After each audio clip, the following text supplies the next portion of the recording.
You know, it's very rare that I read a leadership book from beginning to end in just one or two settings and basically agree with every single thing in it. And I read this book from beginning to end, and I loved it. And I was hoping, and maybe I can coax this out of you because you ended a couple seconds early here, when you said that, and I'm Dutch and I want everything we can. But by the way, I'm Dutch too. Yeah. Oh my God. Surprised you let me touch you then.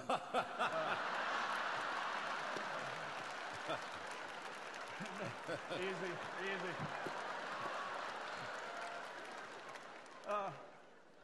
In your book, you talk about why certain senior leaders lose their way. Yep. You talk about like glory seekers, and can you just, you know, you've watched so many senior leaders. You've led a bunch. You teach about this at Harvard.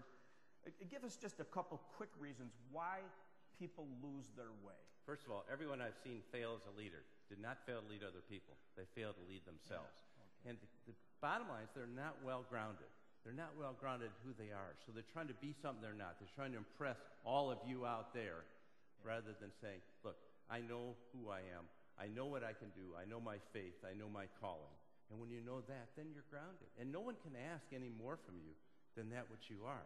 And so I see people going off in many different directions because they get caught up with the world's, you know, great publicity, great money, great power, great fame, and then it all crumbles because that's not what it's all about. It's doing the work that I believe our Creator called us to do and gave us gifts to do. And they're not really using those gifts. They're trying to be something different than who they are. Yeah. Is that like the category you talk about, imposters and glory seekers and these kinds they're of imposters, things? Some of them want the glory, you know, they want the fame. Some of them are shooting stars. They put everything into their work. And the shooting stars put everything into their work. Man, they work 100 hours a week. I've heard young people say, you can't work 100 hours a week. You know, but they have no life. They have no faith life. They have no family life. They have no relationships. They don't work in the community. Look, if you're going to be successful here, we all ought to work in the community. You know, you get down. I learned a lot more working in a soup kitchen than I ever did being chairman of the board of United Way. You know, that's on the ground. Just like you're talking about in Zimbabwe.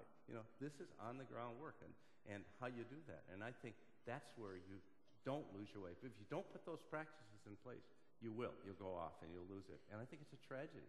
And you know why? It's a tragedy because it hurts so many other people. Yeah, right.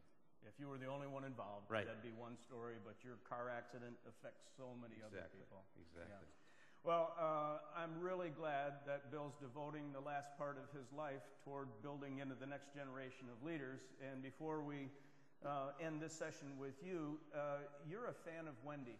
I am. You could tell. Tell us just a little bit why you've admired Wendy like you have. Well, Wendy's a person, she got it early. She started Teach for America, total dedication, you know, no resources. She's, I think, a fairly shy person. She had to go out and raise money all the time, did that. And I wrote a case about her at the 5-year point where everything went wrong. The education establishment was criticizing her, teacher applications falling off. She was in a big deficit. She could have walked away. Yeah. She could have walked away. She could do anything, very talented. She could go make a lot of money somewhere.